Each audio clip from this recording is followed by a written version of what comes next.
ఇక్కడ దేవాది దేవుడు ఆత్మ స్వరూపిగా తన వాక్యము అనే ప్రత్యక్షత ద్వారా మనందరితో ప్రభు మాట్లాడుతూ ఉన్నాడు. మీరు ఊరకనే ఉండండి, నేనే దేవుడనని మీరు తెలుసుకొనుడి. అన్యజనులలో నేను మహోన్నతుడనగుదును, భూమి మీద నేను మహోన్నతుడను అగుదును. ఆమేన్. ఇక్కడ దేవుడు మనలను ఊరకనే నిలిచి ఉండమని తెలియచేస్తూ ఉన్నాడు. ఆయన మహోన్నతుడైన దేవుడుగా ఉంటూ ఉన్నాడు. ఆయన మరి అద్భుత ఆశ్చర్య కార్యాలను జరిగించే గొప్ప దేవుడుగా ఉంటూ ఉన్నాడు. తన ప్రజలైన ఇశ్రాయేలు పక్షముగా ఆయన అద్భుతములను జరిగించే దేవుడు. మరి ఐగుప్తు సైన్యము ఎదుట గొప్ప కార్యాలను ఆయన జరిగించిన మహోన్నతుడైన దేవుడు మన ప్రభువైన యేసుక్రీస్తు వారు. ఆయన మనకు తోడుగా ఉంటూ ఉన్నాడు.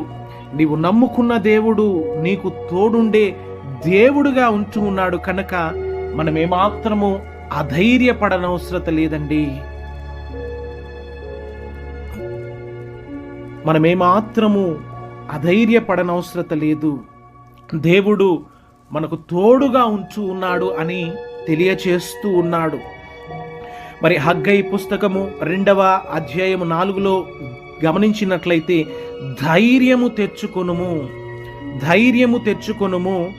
దేశములో ఉన్న సమస్త జనులారా ధైర్యము తెచ్చుకొని పని జరిగించుడి, నేను నీకు తోడుగా ఉన్నాను అని దేవుడు వాగ్దానము చేస్తూ ఉన్నాడు. ద్వితీయోపదేశ కాండము 31:23లో గమనించినట్లయితే నీవు నిబ్బరము కలిగి ధైర్యముగా ఉండుము, నేను నీకు తోడుగా ఉన్నాను అని దేవుడు మనతో మాట్లాడుతూ ఉన్నాడు. హల్లెలూయా.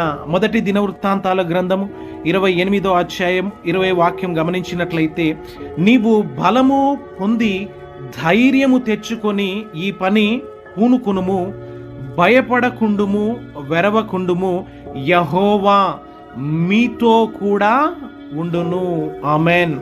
జకరియా గ్రంథము 8వ అధ్యాయము 9లో గమనించినట్లయితే ప్రవక్తల నోట పలకబడిన మాటలు ఈ కాలమున వినువారలారా ధైర్యము తెచ్చుకొనడి అని ప్రభు మాట్లాడుతున్నాడు.